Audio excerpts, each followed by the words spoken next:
All right, Ekta, thanks very much. Let's go across to experts. Jayesh Mehta, Bank of America, and Jamal Miklai of MetLife Financial join us on the phone line now with their outlook on the rupee. Jamal, if I could come to you first on whether you expect this to be temporary weakness or sustained weakness. Well, I believe that the rupee is somewhat overvalued right now, but it is being supported by the fact that India is, clearly, again, a great place to invest. RBI also seems to be quite wanting to keep it in a narrow range. My personal sense is that the volatility is much too low. Okay. Not only for my business, but also because globally volatility is rising. And, you can't really be out of step forever, we are fairly integrated with global markets. And if the volatility of gold and the volatility of the DXY and of the yen and of the Turkish lira and everything is going up, Indian rupee volatility needs to go up.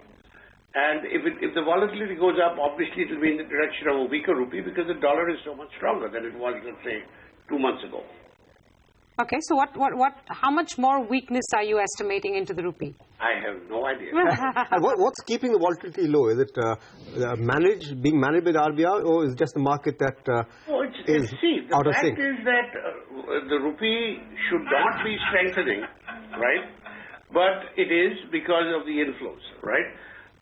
It's not responding to the fact that the dollar index has gone up all the way to nearly 89, okay? So what's happening is, ultimately it will all come out in the wash and you will start seeing export. You already see export growth slowing down, et cetera, et cetera. So basically rupee is coming in and RBI is, preventing it from strengthening. Sorry, dollars are coming in, RBI is preventing it from strengthening. And so we're seeing a little battle where it's in a tight range. I would be more comfortable if it weakened a little bit more towards even 63 to give a little bit of a breather. But it's a market. Okay. So you're not going to take hazard a guess on where you see the rupee, but what, in your opinion, should be the right value? You said it's overvalued. So you mentioned 63. That would you be comfortable with that? No. I think, in fact, by my model, the rupee should be somewhere near 67, all right? But that, I don't think it's going to get there. Models are only models, right? But basically, I'm saying it's overvalued. So it's, I understand you guys in the media. We want a headline. Jamal. Get that from me, baby. Jamal says 67 is the headline. I'm not going to get that from me because I don't know, really. Okay. Jayesh, would you know? Jamal, I'm just going to take that to Jayesh. Jayesh, do you know where the rupee is likely to go? No idea. But I think, it really depends on the flow, right? So we have the India strength story, and as Jamal was saying, right, whereas every other currency is depreciating against dollar, rupee has not been depreciating because we have the flow. But as I am a little bit more optimistic than Jamal because I genuinely believe, or maybe I'm more hopeful that the flow would continue as the growth story starts building up. The flow would continue, and therefore it will keep rupee, not depreciating dramatically. Jayesh, if we do see temporary stoppages in the flow, and I say temporary because we are in the last year of the month, this is traditionally the month, when fund managers across the world start closing their books, booking profits. So if we do see a slowdown or a stoppage in flows, through the course of December, what kind of sort of levels are you expecting on the rupee?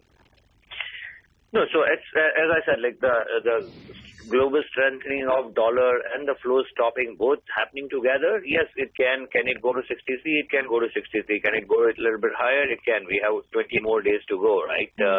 But I would say mostly from a medium-term point of view, at least we see that at least till the budget, the momentum of flows would continue, and then that will depend about how the investors and market perceives the next growth story post-budget. But yeah, I would say a lot of linkage to equity flows into our country will define where the rupee is. Any concerns on whether the government will meet its fiscal deficit target? Because that's looking like a stretch right now on the back of very weak tax mop-up. And even, the delays in the disinvestment program. In fact, Shireen earlier today was reporting that, the government's likely to add even more companies to its disinvestment plan, except that we have gotten off the block with only one so far, which is SAIL. So is that also a big factor, maybe?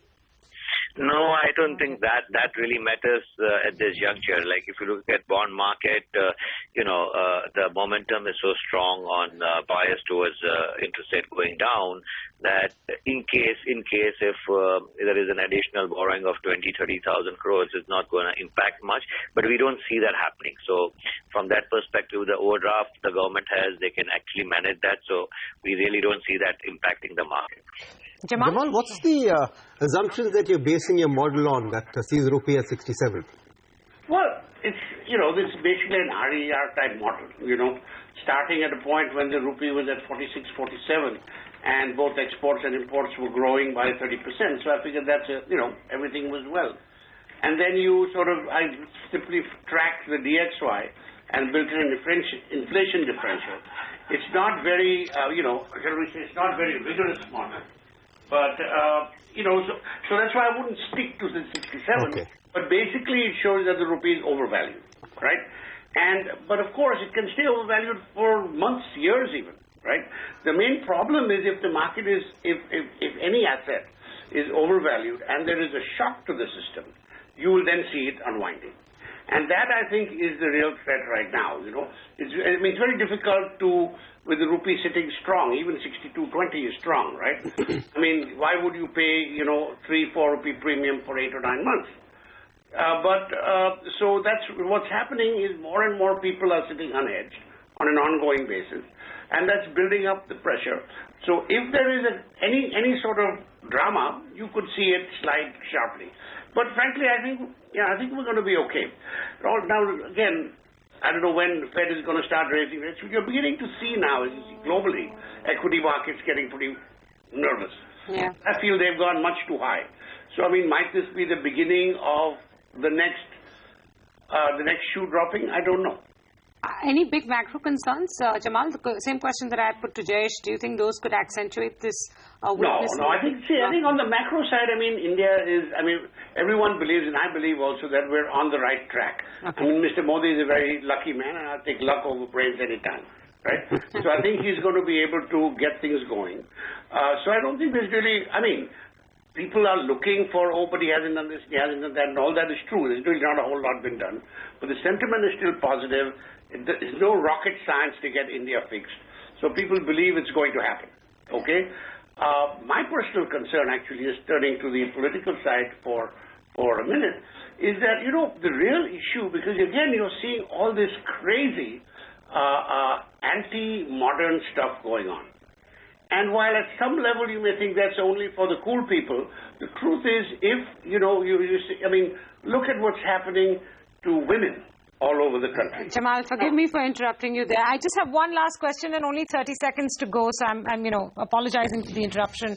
I just have a question on, whether 63 is good news for our exporters, given that we haven't, like you said, we're only now catching up with 89 on the dollar index, the depreciation that other currencies have seen. So in that sense, maybe they should be very, very comfortable with 83 or even 84, right? In 63 or 64. 63, sorry. 63 or 64. Apologies, sorry. It's better than 62. So they'd be happy. Yeah. Jayesh, this is a much-needed catch-up for exporters? Yeah, but I don't think that 51... Yeah, of course, as I said, as Jamal said, 63 is better than 62. But, the way the other currencies have depreciated, it's not going to matter much by 50 paisa or so. So that still puts us in a slightly less competitive position than even 63 or 64, you're saying? Yeah. All right, gentlemen, we'll leave it there. Thank you so much, and apologies